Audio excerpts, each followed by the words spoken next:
Welcome to PreMath. In this video, we are going to simplify this radical problem.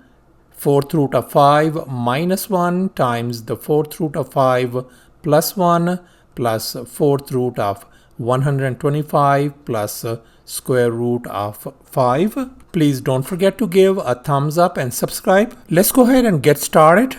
And now let's recall this conversion rule where we can convert this nth root of a into exponential form, as you can see over here. Now we are going to apply this rule on this given problem. So this 4th root of 5 could be written as 5 power 1 over 4 minus 1 times, this could be written as 4th root of 5 as 5 power 1 over 4 plus 1 plus 125 power 1 over 4, and this square root of 5 could be written as 5 power 1 over 2. And now let's focus on 125. This could be written as 5 power 3, and here in this next term I can write this 1 over 2 as 2 divided by 4. So that means this could be written as 5 power 2 divided by 4. It doesn't make any difference whatsoever, as you can see in this next step. And now let's focus on this part, 5 power 3 and then power 1 over 4. And here I have copied it down.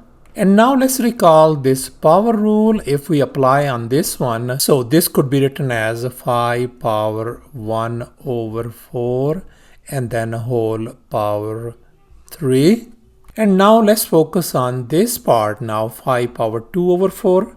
And here I have copied it down, and let's go ahead and apply this power rule once again on this one. So this could be written as 5 power 1 over 4 and then a whole power 2. I can write 5 power 1 over 4 minus 1 times 5 power 1 over 4 plus 1 plus I can write this part as you can see over here, 5 power 1 over 4 and then whole power 3 plus this part I can write like this thing, 5 power 1 over 4 whole power 2.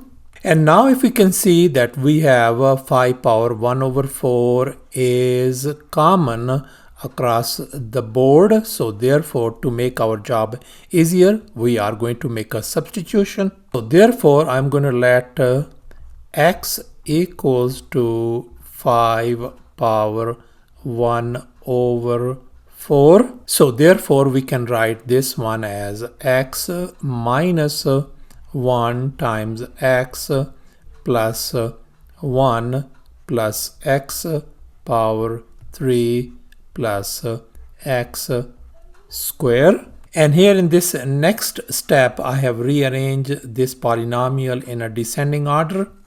And now we can see between first two terms, x square is in common, and between these last two terms, 1 is in common. So therefore, this could be written as x minus 1 times, I can write this thing x square outside, and this is going to become x plus 1.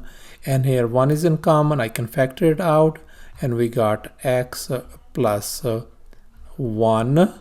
And now we can see that our x plus 1 is in common. So therefore, this whole thing could be written as x minus 1. And here I'm going to bring this x plus 1, which is common, outside.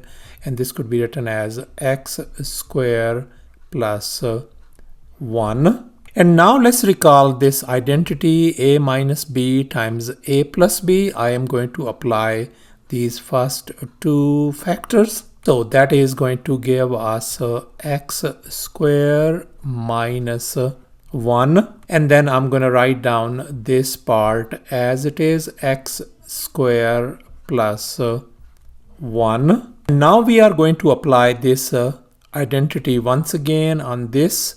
So this is going to give us x square and a whole square minus 1 whole square. So this is going to give us x power 2 times 2 is x power 4 minus 1 square is 1. And now we can see this whole thing has been simplified to x power 4 minus 1, and we know that our x value is 5 power 1 over 4. So I'm going to replace this x by this value. So therefore I can write 5 power 1 over 4 and a whole power 4 minus 1. So thus our simplified answer turns out to be 4. And that's our final answer. Thanks for watching, and please don't forget to subscribe to my channel for more exciting videos. Bye.